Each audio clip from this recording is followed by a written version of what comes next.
Well, good afternoon, everybody. It is so good to be here in Plet this weekend, here at Extreme Life Church. Thank you for organizing such amazing weather. Views here are incredible already, but we've had such a warm welcome from the people that we've met, and just a huge thank you for being here this afternoon. I'd like to speak a little bit around the subject of internal health, mental, emotional, physical, and spiritual. And I'm not speaking as a medical doctor or a psychologist, although both of those professions have been extremely helpful to me personally. But I'm speaking as a pastor and, more importantly, a learner, somebody that's still on the journey. But I'd like to share some of the learnings, and I'm going to be sharing my story in some detail. I've been married to Jax for 23 years, and we've got 3 children, 2 boys, a 20-year-old and an 18-year-old, Levi and Ethan, who are back at home. And then Trinity doesn't get to travel all that often with us, but it's been awesome to have her this weekend. She is 12 years old and joined our family 6 years ago. So we've had an awesome journey of me going from being a boy dad only, and God knew what I needed. And that's been, just an awesome addition. So I'd like to start off in prayer, if you don't mind. And Father, this afternoon, as we kind of bask in your glorious world that you've created, friendships with each other, we welcome you here this afternoon as not just an honored guest, but as the creator of everything. And I pray that as I speak and as we listen, that you would speak to our hearts and touch and change our lives in Jesus' name. Amen. So some of my journey is that I was, moved around the country a little bit, but my high school years and young adult years were in the city of Pietermaritzburg in KwaZulu-Natal.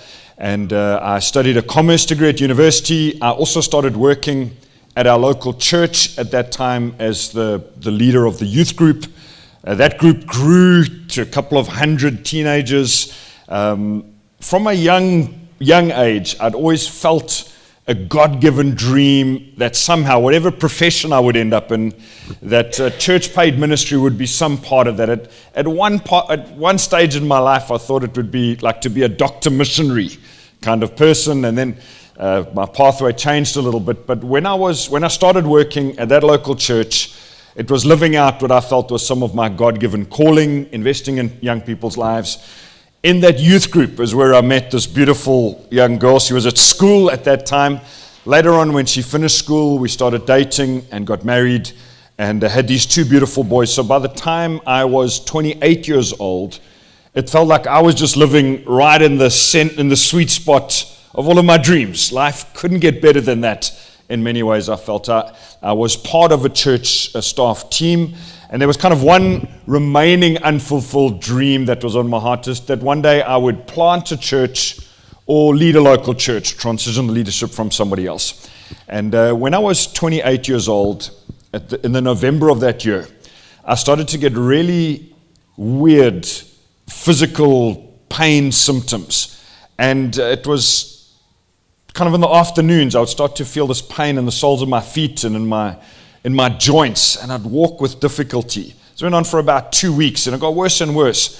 And eventually, I actually went to see the GP, and he didn't know exactly what it was, thought it might be gout, but I changed my diet, and that had no impact. It clearly wasn't the diagnosis. And another bit of time went on, and eventually, one night, in the middle of the night, I got up to go to the toilet, and as I stepped out of bed, just putting the pressure on the soles of my feet, it was so painful that I could feel tears prickling at the back of my eyes. I hobbled my way to the toilet and back. When I climbed back into bed again, my whole body was shaking from the pain. And I thought to myself, this is not normal. Something is extremely wrong in my body. I have to get answers. I was put in touch with a doctor down in the city of Durban, a specialist, and I went to see her. Got an appointment, and as I kind of hobbled into her office and took a seat, she sprouted a long medical term. She said, just from looking at you, I think this is what's wrong. It didn't mean too much to me, but she said, let's do a full examination. So for the next 45 minutes, she tapped away, got me to do various exercises, asked me a whole lot of questions. And one of the questions she asked me is, what job do you do? I said, I'm a pastor. She says, do you have any stress in your work? I didn't really know how to answer that. One of my favorite verses in the New Testament is this verse from Matthew chapter 11. Josh, if you don't mind putting it up, where Jesus, these are the words Jesus speaks. The next one along, thank you. And he says, come to me, all you who are weary and burdened, and I will give you rest. Take my yoke upon you, that's using from a plowing analogy, and learn from me, Jesus says, for I am gentle and humble in heart, and you will find rest for your souls. For my yoke is easy, and my burden is light. So as a pastor, this is what I believe, and this is what I'm teaching. And the doctor says, do you have any stress in your work? I said, well, yes. But what had actually happened is I'd had a major job description change just a couple of months before. So it wasn't the stress from the old work I was doing. There was actually a huge amount of stress. I'd basically had to change in job description completely. And so she says, I think what you've got was triggered through stress, and you've basically got an autoimmune disease. And some of the symptoms, and she started to talk about it, I've subsequently done a lot more research, but it's kind of an umbrella term, and if you show 4 of the different diagnostic symptoms, 4 out of 12, then they diagnose you with that autoimmune disease. So I was so grateful that my pain had a name. So there was a lot of relief when she named it something. And then I said to her, so what do we do to treat it? You know, what meds do I need to take? How do I fix this? And she just smiled. She says, what you've got is incurable. She says, we can manage your symptoms with there's different drugs available, but you're going to be battling with this for the rest of your life. So now the relief that I felt that it had a name had a bit of, like I didn't know what to do with that second bit of the news, and I drove home feeling very, very vulnerable, very tender. Essentially, my immune system, to put it in my understanding in layman's terms, your immune system are like the soldiers in your body that are there to defend against infection, bacteria, so it keeps you healthy. But if your immune system starts to fight the wrong things in your body, it stops just attacking bad stuff, and it starts attacking the healthy cells in your body. So my immune system was busy attacking my joints, resulting in the severe arthritis. I had skin rash on my cheeks, which is very typical of that type of autoimmune disease. One of the toughest symptoms was chronic fatigue. My kind of circadian rhythm switched around. I couldn't fall asleep at night. I'd be exhausted. I'd just be lying awake through the night. And then I couldn't stay awake during the day. It was just terrible. And just feeling weak and lousy. And I ran this low-grade fever almost 24/7. I don't know if you've ever had that feeling where you have the onset of flu. And you think, man, I can't even leave home today. I'm just going to lie in bed for 2 or 3 days. And when it passes, you're glad it passed and off you go. I had that feeling day in, day out, week after week after week. So the doctor booked me off work for an entire month. He said, you need strict bed rest. It's going to take some time for these meds to kick in. And there were painkillers, there was immunosuppressants, a whole variety, a whole cocktail of medication. And so I thought, hey, give me a month and I'm going to be ready to go again. That's a lot of meds that I'm taking. And what I didn't realize is that the nature of the disease, it's not quickly responsive. So I was going to get worse before I got better. And after a month of feeling really terrible, I went back to work, and after 2 or 3 days, I was back in bed again. And the doctor said, you need a second month off work. I told you this is going to take a long time. And I was kind of now juggling a little bit of work. I had enough energy in the first 3 months, I was bedridden almost entirely. And then as the meds kicked in, I would get maybe 1 hour a day that I had good energy. And would do some work, like between 1 and 2. And then 2 in the afternoon, I got to go climb back on my bed. And this just continued. And I got better just by degree, small percentages at a time. We had 2 young children, a 2-year-old and a newborn baby in the household. And I could not stand the noise. feeling so sick. So I would lock myself away in the bedroom and just hour after hour feeling absolutely useless, seeing a dark, never-ending tunnel ahead of me. If this is going to go on the rest of my life, I don't want it. And my amazing wife, I just want to credit her. What a heroine, to have these 2 young boys that she was single parenting and a sick husband who wasn't exactly in a great frame of mind. I was just down, really feeling sick, terrible the whole time. And so our conversations weren't normal. It was mostly around sickness. And our 2 boys, they were kind of none the wiser, just carrying on.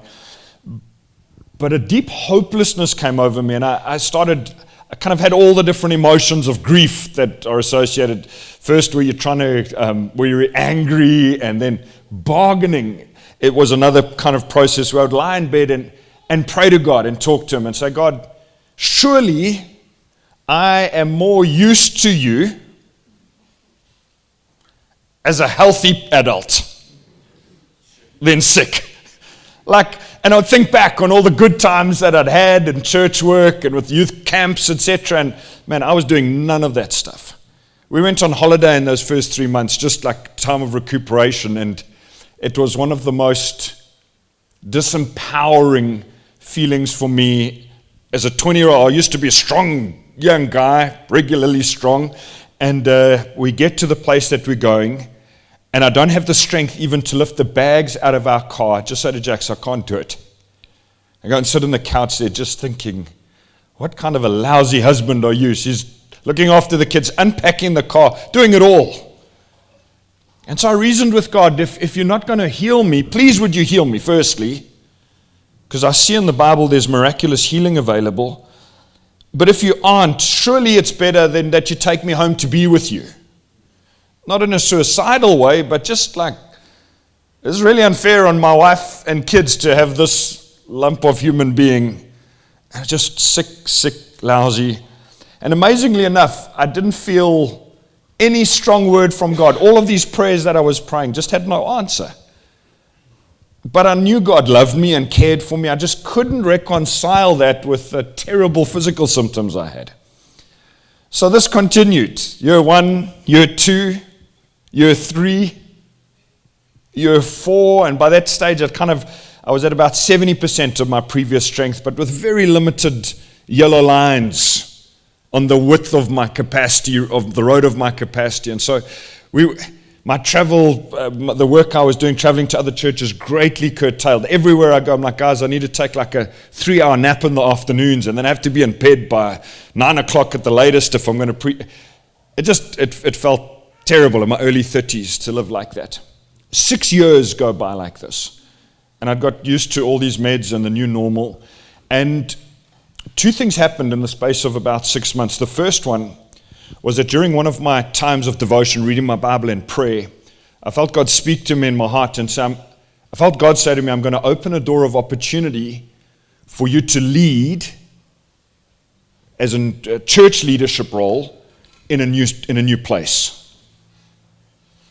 Now, that had been some of my childhood and early young adult dream, but after 6 years of all this sick health, I had no extra capacity to do more than I was doing at that time, kind of this sheltered employment.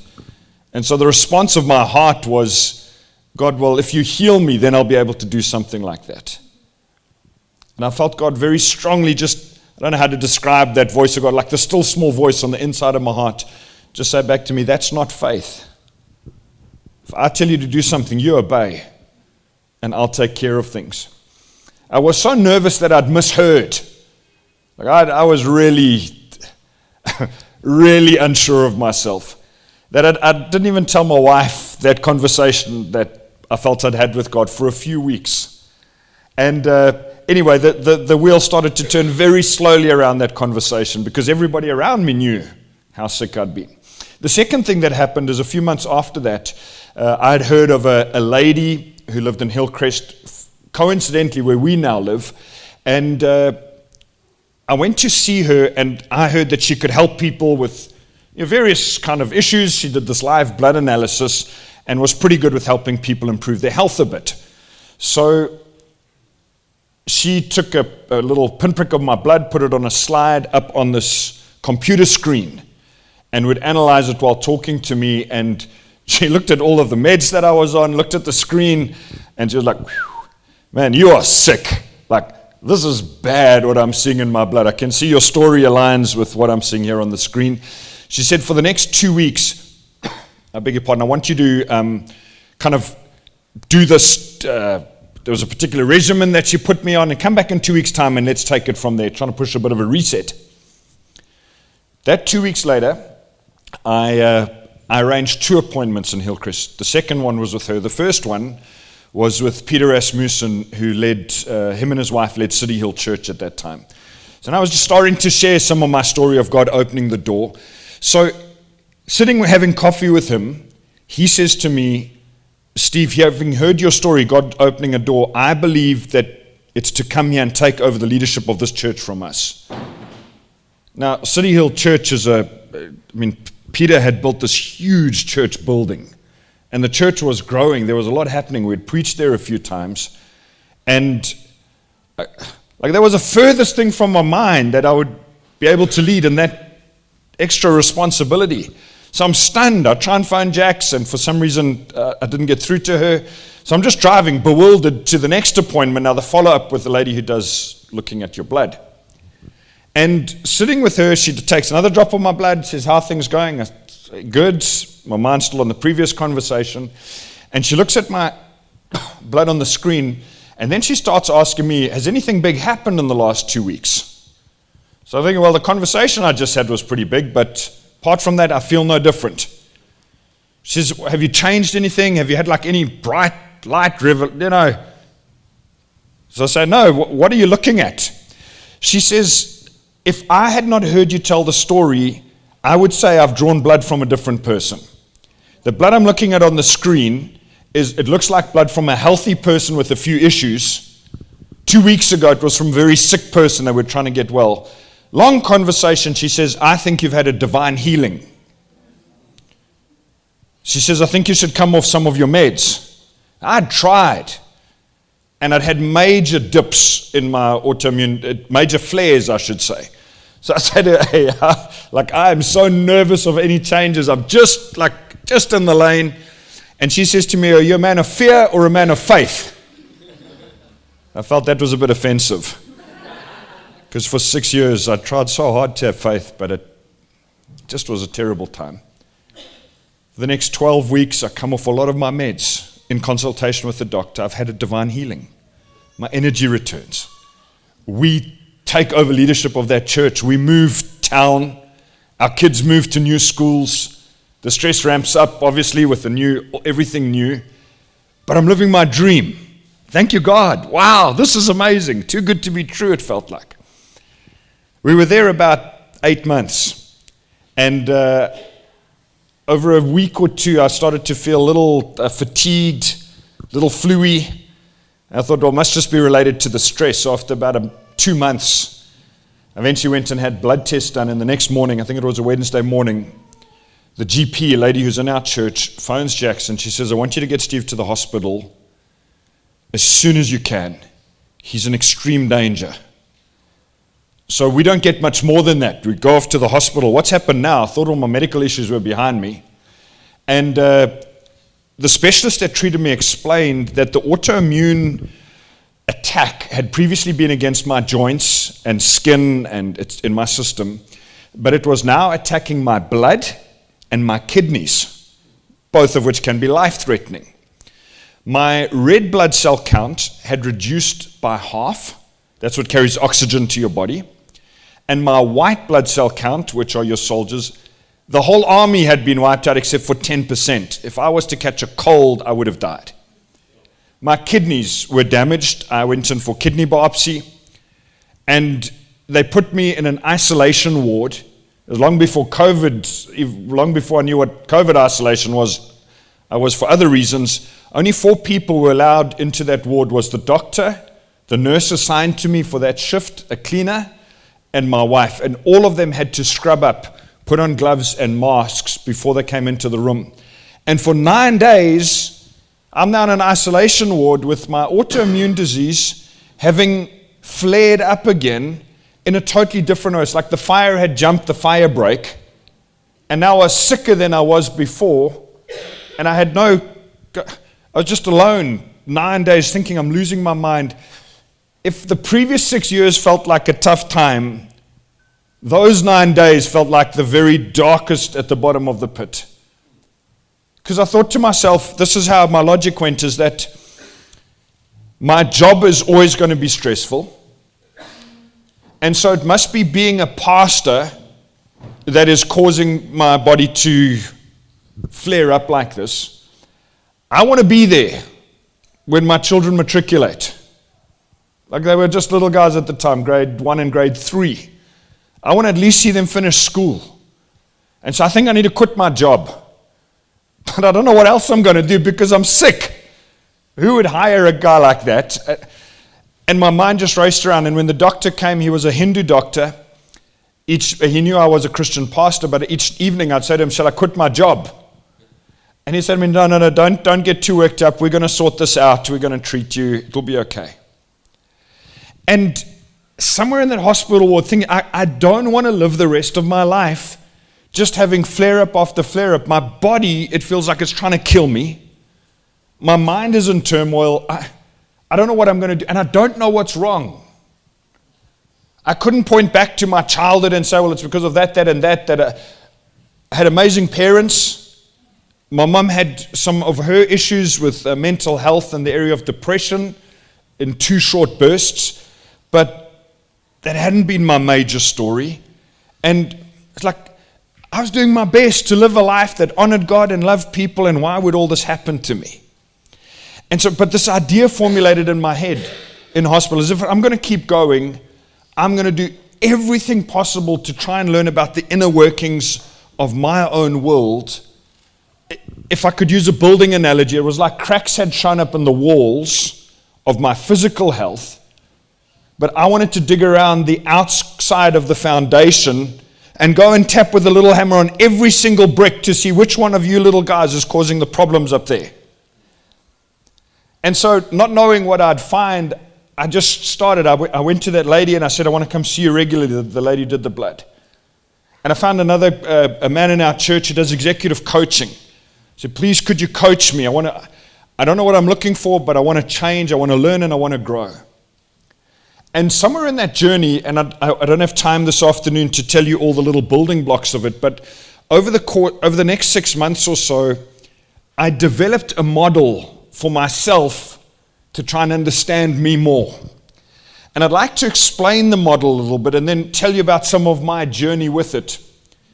I'm going to fast forward from that time. That was in 2013, now in 2025. For the next 2 years, 2013 up to 2015, every single day, I was engaged with the model I'm about to show you with these 4 different tanks. And there was a whole lot that God showed me about my inner workings. Little dials that just needed to be turned a little bit. Some bigger changes I needed to make. But it's my testimony, my story today is that for the last 12 years, I've been in extremely good health. I go and see that same specialist, the Hindu doctor. I go and see him annually. And our conversations are relatively short. I now know what to expect. Well, now I anticipate it. He looks at my blood results. It's like, it's all fine. How are you doing? I'm doing well, thanks, doc. He says, let's weigh you, take your blood pressure. He says, I remember when we first met, how desperate you were. I said, I remember all too clearly. He says, well, you're doing well now. See you next year. Across all 4 tanks, because of some of, I guess, what I discovered digging around the foundations, it's enabled me to live in good health. And a whole lot of what I discovered was in my emotional and mental processing centers that changes needed to be made. But as either let me not say that about myself. I just had some discoveries to make. So the model that I developed was as follows. If you could jump, thank you, 2 slides, is that if you could imagine on the inside of each one of us are these 4 tanks or energy centers. And by the way, in the Fueled series that the church is starting tomorrow, this was content that we created after 10 years of living in good health. And I then started just sharing some of my story, and so many people, pastors included, came to speak to me to say, man, we are struggling. Could you share with us some of the tools that you used? And so this became a 6-week series because changes don't happen overnight. It needs a rewiring of our brain and heart. And so I started to think about the internal part of me as having kind of the spiritual center, or spiritual energy, physical energy, that's probably the easiest one to understand, mental energy, that relates to my thoughts and how my mind functions, and then my emotional energy relating to my feelings. Now, thoughts and feelings are closely linked, but they're different to each other. And so what I did, my early foray into this was every morning, for 5 minutes or so, I would think back over the previous 24 hours. So Monday morning, 7 o'clock, I'd be sitting with my Bible, about to have a time of prayer, and I would just think back over the previous 24 hours, and I would give myself a score across those 4 tanks. So over the last 24 hours, how's my physical energy been? 6. I'd say my spiritual energy. Now, my spiritual language was pretty strong. Been raised in a Christian home, and I was a pastor, and so I felt like that tank, that was the one that the language I connected with well. And so that's got like the feeling of closeness to God, and I give myself a score for that. And then I'll come to my emotional energy. Like, how did I feel over the last 24 hours? And I realized I had a very limited vocabulary. Fine. Okay. No, you know what? I had that conversation yesterday. That left me angry.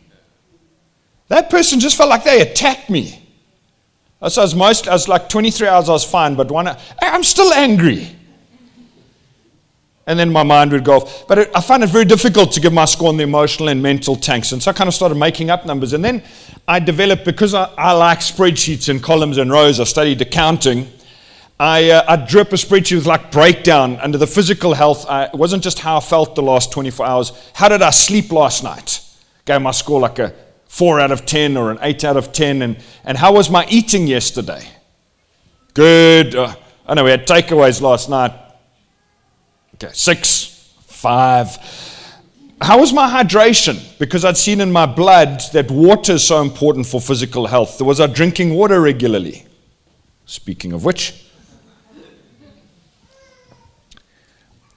etc. And then under my kind of spiritual tanks, I would subdivision of questions. Was I reading the Bible, time in prayer, connected with God? And then when it came to my emotions, like, how do you measure that? Some people in the room you're much more in touch with how you feel, but for me, this was like learning a new language. And so I developed some questions for myself, but I was chewing the end of my pencil quite a lot.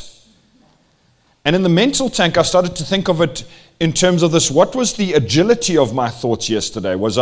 Did I feel sluggish? Or my thoughts pretty alert? What was my decision making like? Sometimes if you feel overwhelmed, sometimes you get a choice of what do you want for breakfast. I don't know. Please, would someone decide for me? But then other times your thoughts are up. You're in a good headspace.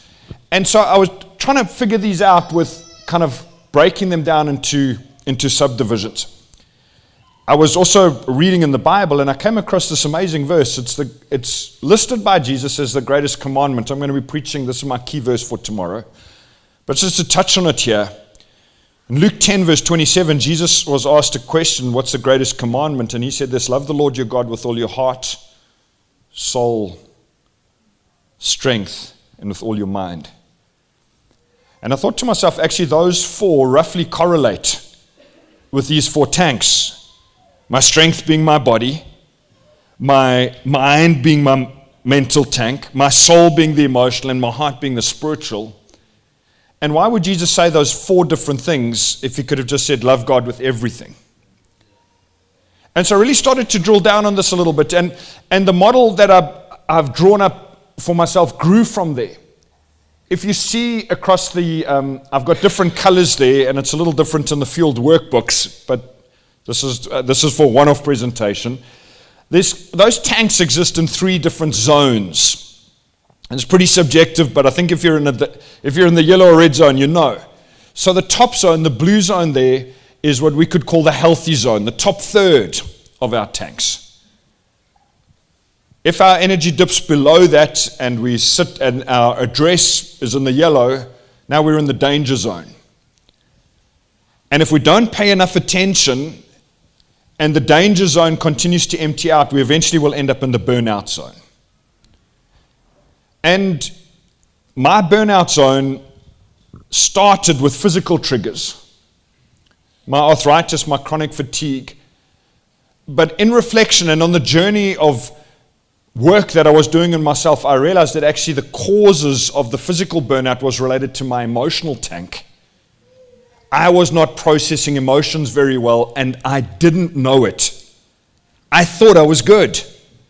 I thought I was processing my emotions okay, but it's like if you're a handyman and the only tool you've got in your toolbox is a hammer, then you fix everything with that.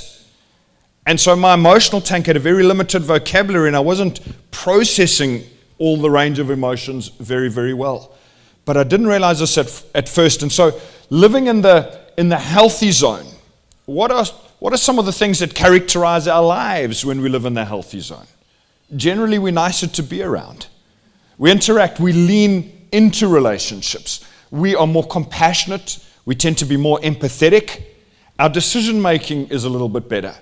People in the blue zone tend to be able to scope ahead and make decisions based not just on today, but on next week and next month. All of us are a little different on these things, but on the whole, people in the blue zone are living, to use Jesus' language, in life to the full.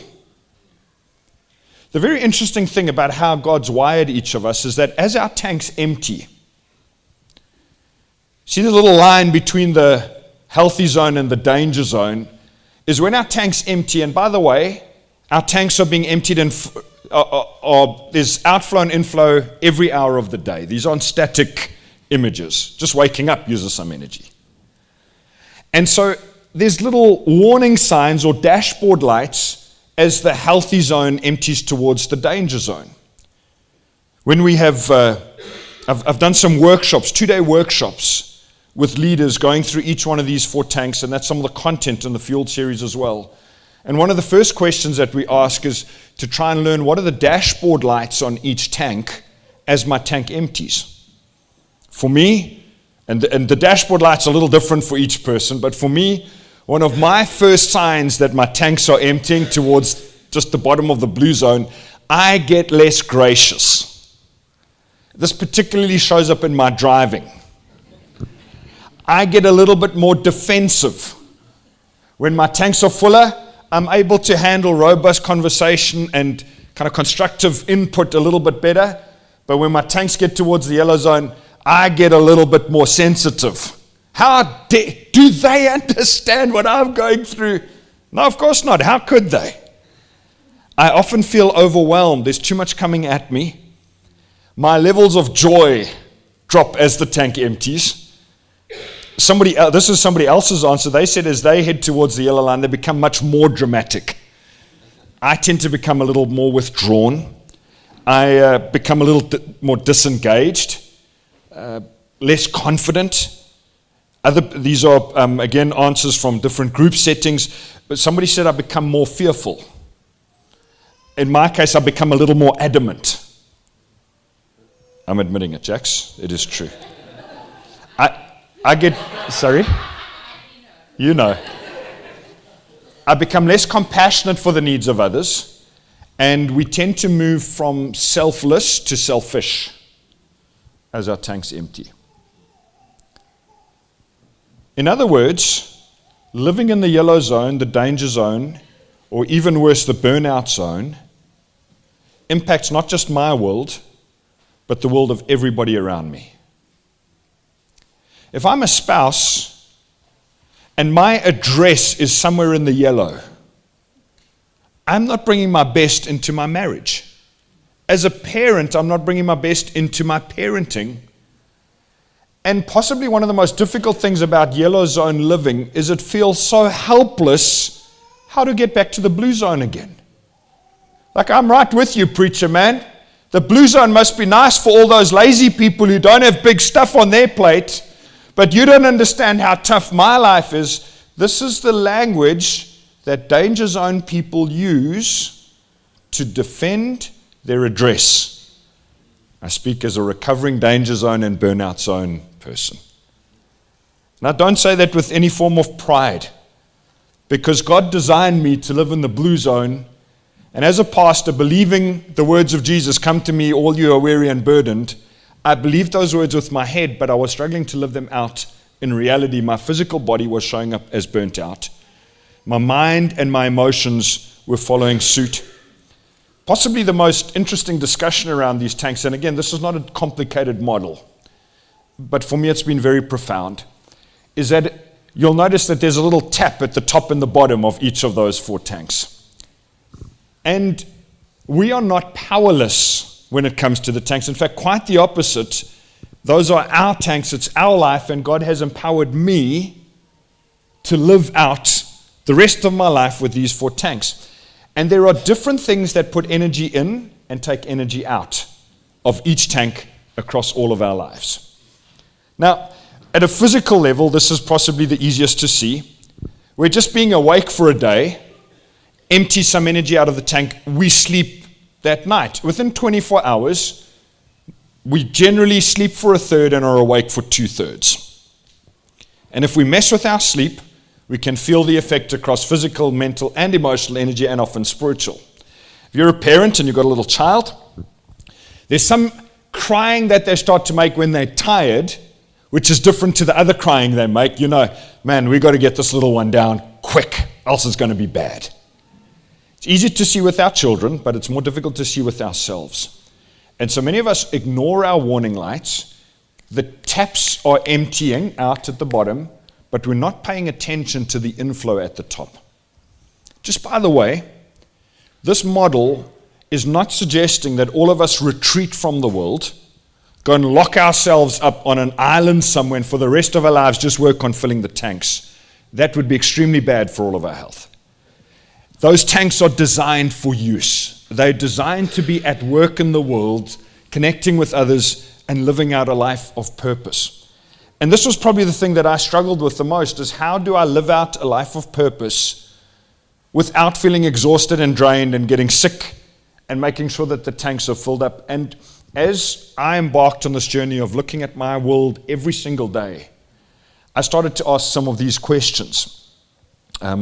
Well, the first one is from our workshops, but I was asking daily, where have I been at? But if you were thinking of starting this journey, and if you're doing the field series, this opening question would be, over the last 6 months, what's the average score been across those 4 tanks? This will come up in the videos as well over the next 6 weeks. And it's quite interesting. I had a pastor reach out to me, actually from another country, and say, could I meet with you via Zoom? He had heard my talk on this, and he said, I'm struggling. It's showing up in different ways, but in particular, his red and yellow zone were in his mind, and with mental health, with anxiety in particular. And so each time we met, we just started off with me asking him, where have your 4 tanks been at the last 6 months? The last month since we met. And he gave a series of figures, and it seemed like things were on the up. And recently we met actually in person, and we'd gone into this in a lot more depth. And I asked him again, where have your tanks been at? And he said, I think I got so used to living in the yellow and red zone that I was just measuring my changes within the yellow zone. I don't think in the last few years I've ever been back into the blue zone. I think I overestimated my score. I gave much happier numbers than the reality was. I've been living burnt out for so long. And what's so interesting is that emotional burnout and mental burnout show up so differently in different people. But you can feel it. If you've lived in the red zone for any length of time, it's a terrible place to live. But it takes sometimes months or years to get there, and it's not just 1 or 2 days that's going to move us out the other side. So what has my average score in these tanks been over the last 6 months? This is a big question across all 4 tanks. What are my dashboard lights when I get to kind of that 70% zone? When the blue is emptying, how does it show up in me? And in my case, I just ignored those lights. I heard somebody tell me once, it happened to be a lady, that when she drove her car, if she heard a strange noise, she just turned the radio up louder. And the noise miraculously went away. I realized I was doing that emotionally. Wherever I felt some dysregulation in my emotions, I just turned up my work harder, hoping the noise would go away. And as a recovering burnout zone person, it's not good for you in the long run. What are my dashboard lights across all 4 of those tanks? And then the big questions are this: what puts energy into this tank for me? And linked to that is what takes energy out of this tank. And if we were to sit down, any one of us, and have a conversation, maybe within 3 minutes you'd be able to list a few things across each tank. What puts energy into your emotional tank? Or being on holiday? You would hope so. But what about the rest of the year? It's every week that this is important, not just going on holiday once a year. And my way of living was my tanks would just slowly empty, and I would start to dream, when am I next going to be able to take a break? Oh my goodness, it's only 2 months' time. Oh dear Lord, help me. I've just got to make it through 2 months. That's not blue zone living. That's yellow zone and sometimes red zone living. And so what fills the tank? We could all give 2 or 3 things across all the tanks, but I started to think about each day, in the past 24 hours, what has just added some drops in? Giving my children a hug fills my tank. I might just do it for a couple of seconds, but that's tank filling for me. Having a coffee date with Jax, which we normally do on my day off in the morning, that fills my tanks. Usually. Depending on what we discuss. But to go with her to just do some like window shopping, it's like just opening the bottom that just empties out the tank. It is bad for me. Not just at a financial sense, at an emotional level, it's bad for me. But I didn't really have language to articulate that, so I would say things like, I don't like what you do, or man, who'd be crazy enough to want to go window shopping in a mall? Now I'm starting to tear down the things that actually, that fills her tank and empties mine. And on so many things like that, we're different in our marriage, but having a language to talk about what fills the bucket and empties it. I noticed something else. When I planned my calendar with meetings too close together, I'd feel rushed, and my tank would be empty. My brain would get in, and I would rush, and I'd start to sleep badly. There's also some meetings in a week that up ahead, I know the reason the person's coming to see me is because they're unhappy. I've got a special category for those meetings now. I call them red zone meetings. And what I used to do is I used to stack them all in one day. It's like, let me go to the doctor and the dentist and just get it all finished in one go. And I noticed that 3 days later it was showing up as emotional fatigue because I'm a delayed emotional processor. And I'd get home after 3 meetings like that, and Jax would say, how was your day? And I'd say, fine. She'd say, how did those meetings go? I'd say, man, those guys know nothing, but I'm good. And 3 days later I'd struggle to wake up in the morning. And she would very kindly say to me, do you think it could have anything to do with those meetings you had on Monday? Like, nah, man, I'm way over that stuff. And then when I started to keep track, I realized it was. I just had like this long lag in my emotions.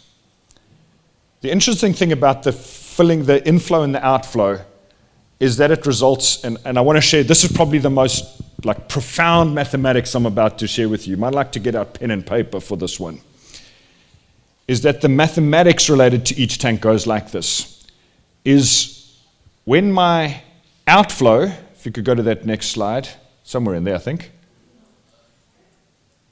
That one, thank you. When my inflow exceeds my outflow, happy face. Even by 1% per month, happy face. But when my outflow exceeds my inflow, sad face. Now within that model, that's easy to understand, but in our day-to-day lives, there's sometimes catastrophes that happen, sometimes things coming at us, pushing the outflow buttons. And I realized I did not have the language to say I need to slow down a bit and work on my inflows for some of the unexpected outflows. I just used to push harder. What was really interesting, and coming in for a landing, is that as I started on this journey, just asking the simple questions, I started to pay more attention to my internal world. It wasn't just about the external stuff that was happening in our lives and in the church. I was really paying attention, starting to listen to my dashboard lights without becoming self-protective. And as a result, there were probably 10 or 12 things that God revealed to me were like deficiencies in the outflow tap. I don't know how better to put it. I've done just a little bit of plumbing, enough to make me dangerous. But in a tap, there's a washer. And if that washer gets old or broken, that tap drips through the night. You can tighten down on the tap as hard as you can. You actually make the problem worse. And there were some things in my emotional world that like left the tap dripping day and night, day and night. And because I wasn't paying attention, it didn't seem like anything. But when I started to pay attention, I realized I got to deal with those washers. To use another analogy, if you've got a motor vehicle, a bakkie, 1-ton bakkie, and you put a heavy load on it often, but the wheel alignment is slightly off. You could go for thousands of kilometers, and you don't notice anything's wrong. You're not checking the tires. You don't notice that the one tire is balding more than the other. And one day that tire blows out, the bakkie rolls, you end up in the bushes, you get out of the car wreck, and you reckon, what on earth happened? Thousands of kilometers of misalignment. And in many ways, my health burnout was that. And on 10 or 12 different things, I felt like the Father in heaven was taking me to the alignment of the wheels of my life and saying, my boy, I want to do some work in the deep parts of your soul. You wanted to find out which bricks are out of alignment? It's these things. Share some of them tomorrow. But one of them related to some trauma responses related to some of my childhood. In a 1-year patch between my grade 7 and grade 8, a whole lot had happened in my family. All the children were sent off to boarding school. And then when the family got back together again, things were sorted out. I was sent to another city, to another boarding school to start high school. And I never realized how isolated that made me feel. I never realized some of the emotional coping mechanisms that I put in place as a 13-year-old, which are now affecting me as a 40-year-old. And in sitting down with skilled professionals, I was able to track back and see, actually, I did okay to get through that stuff, but some of the long-term impact of that was not helpful. The outflow of my tanks wasn't just what was happening today, it was some of my emotional responses that I just thought were normal because I'd lived like that my whole adult life. To change that was difficult. It was like redesigning emotional habits. One of my coping mechanisms was that I would use humor to just get away from awkward conversations. And it's probably one of the things that my wife both loves most and hates most about me, is sometimes when she's really sharing her heart or being serious, I would just jump in there with a joke. And I felt like it was helpful because it lightened the mood, shame. She'd say, why don't you want to engage? And I'm like, well, I'm listening. And I'm sorry that you're feeling like that, but when I track back, I realized that at the root of it was me trying to get away from some of my 13-year-old emotions. And that I found that humor could do that for me then, but it's not a good life skill. I think a sense of humor is wrong, by the way. I'm just trying to say how within each of us there's the different wheel alignments. And because of the heavy load that was on my truck over many kilometers, ended up with a big burst wheel.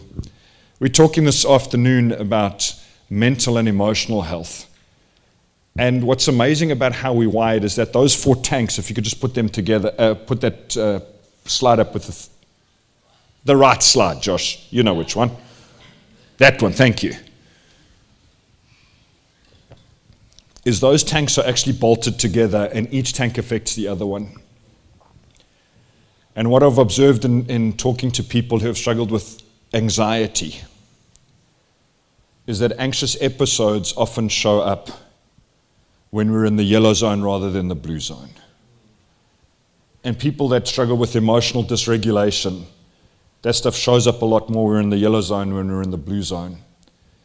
And it's like different specialists in our world are tackling with a particular area. I was seeing medical doctors to deal with my physical health, but there was an emotional component to how my body was reacting that needed some special work there, and I hadn't tied it all together in my own head.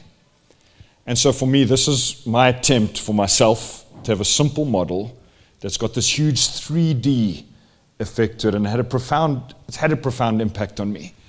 That's become a new language that I speak. I now notice that I'm regularly doing it in my mind throughout the day. How am I doing? What happened in the last few hours? Whoa, that really emptied my tank. That was a bit of a slow bit. Or I can in advance see, I've planned that for next week. That's going to be pretty bucket emptying. And so what am I doing around that to make sure that I've got enough time to fill it up? Some of my problem, I've got many confessions, but let me make this the final one today, is that some of my problem was death by excitement. When there were lots of good things happening in my world, in the local church, I wanted to run at all of them.